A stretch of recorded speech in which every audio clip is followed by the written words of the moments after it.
I want to thank everyone who helped to ensure that today's commemorative event reflects the reality and the spirit of the historic First Dáil. And I want to especially thank our party here in Dublin for the work which they put into this evening's work.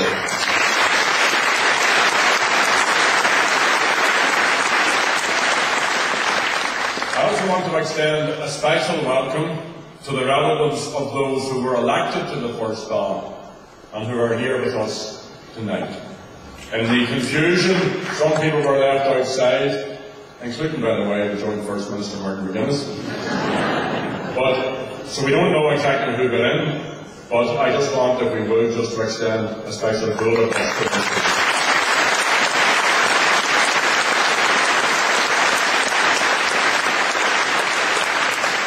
Were rising, and the 1918 election struck decisive blows against the British Empire. And when the First Dáil met, nations across the world were recovering from the devastation of the First Great War. And many of these nations were demanding their freedom. At the same time, the British and other colonial powers were carving up the Middle East and laying the foundations for conflicts that rage today in Palestine and in Iraq. British imperialism has a lot to answer for.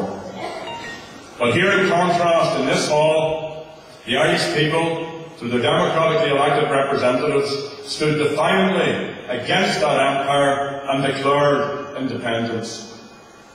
It must have been an emotional and joyous moment. Bhí súil na hurran ar an áit seo in Sinn, bhí dóchas chuid winsear impar na Sasana or who fásta. Outside, the streets were thronged with thousands of enthusiastic people. Inside, this hall was packed overflowing with visitors and journalists. The atmosphere must have been electric. I'm sure that more than a few tears were shed as the roll call of TDs and the words "We glass a Gallup" rang out. Nach jazz and rod da nyahish alehed. To be sitting here, to be participating, to be listening to those first speeches of a free Irish nation, given entirely in Irish, and knowing that the Republic, declared in 1916 in arms, had been ratified by the people. It was a defining point in Irish history. Not everyone who could have been here was here. The Unionists and the Irish Parliamentary Party MPs refused to attend. And of course, there were some 36 Sinners, elected representatives, being held in British prisons. But those who were here were fulfilling the Sinn Féin Manifesto pledge of 1918 that our party would establish a national parliament able to speak and act in the name of the Irish people and to develop Ireland's social, political and industrial life for the welfare of the whole people of Ireland. The election, as we've heard, had been hard fought. The Rona Sassanig and Ireland Rohasta, Rio, the Danelahas Dunshir Shaw. There was massive intimidation. Over 100 candidates and activists were jailed, election material was confiscated, and Republican newspapers were banned. However, the courage of those who took up arms in 1916, the public anger at the execution of the leaders, and the Sinn Féin Manifesto for Change resonated with the voters, many of whom, particularly as we've just heard again, were women for the first time. The only woman elected on these islands was Constance Markovich for Sinn Féin. She became Minister for Labour in the First Dáil, one of the first women government ministers in the world. The 1918 election was also the only occasion, the last occasion, on which the people of this island voted together in a single election. The landslide victory for our party was an overwhelming endorsement of the desire for an independent and united Ireland. Níor Yanu, a Yanu ar Shaw, Chaitim go bhfuil an fund sin, fund na saoirse, ag muintir na tír seo go fáil. The inaugural meeting of the first All-Ireland here in the Mansion House was an unequivocal act of national self-determination. And I believe that the spirit that drove that event is present today within the Irish people.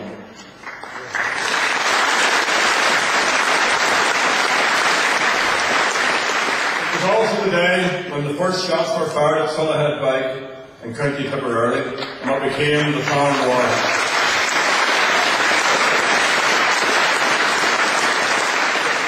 In the course of that first meeting, All-Ireland issued a Declaration of Independence and a message to the free nations of the world. In its message to the world, it called on every free nation to support the Irish Republic by recognising Ireland's national status. Správ na focail seo, pobal na hurran, agus daoine eile ar fud an dóin chomh. Words that reverberate, that echo today throughout the world for all of those people who are still struggling for freedom and justice. And our message, as it was then, is unambiguous. Then,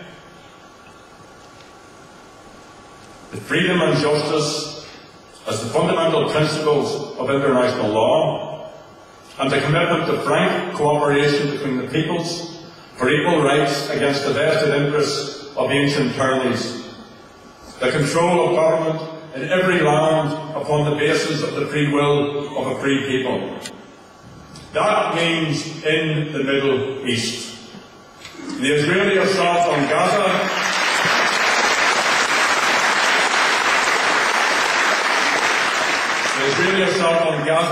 and the slaughter of over 1,000 Palestinians, many of them children, was an outrage.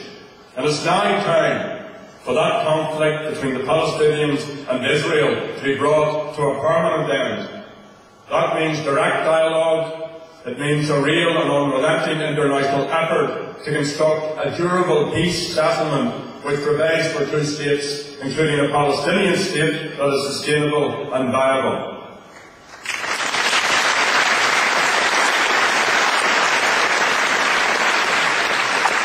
Also set out a visionary democratic programme of social and economic goals based on equality.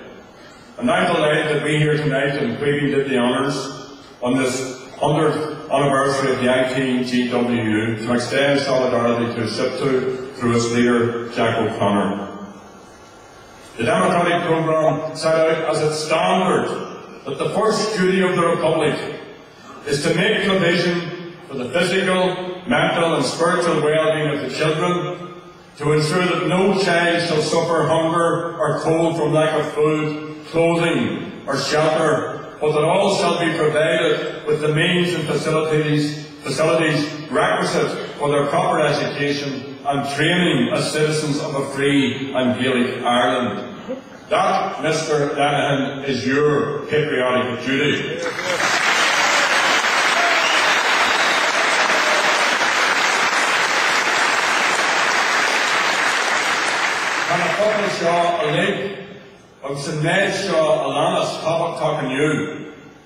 The democratic programme stated that the sovereignty of the nation extends not only to all the men and women of the nation, but to all its material possessions, the nation's soil and all its resources, all the wealth and wealth-producing processes within the nation, and we reaffirm that all rights to private property must be subordinated to the public right and welfare.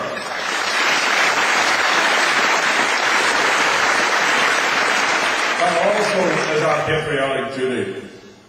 The democratic programme declared that the rights of every citizen to an adequate share of the produce of the nation's labour. It promised a new scheme of social welfare that would ensure that the aged and infirm would no longer be regarded as a burden, but rather entitled to the nation's gratitude and consideration.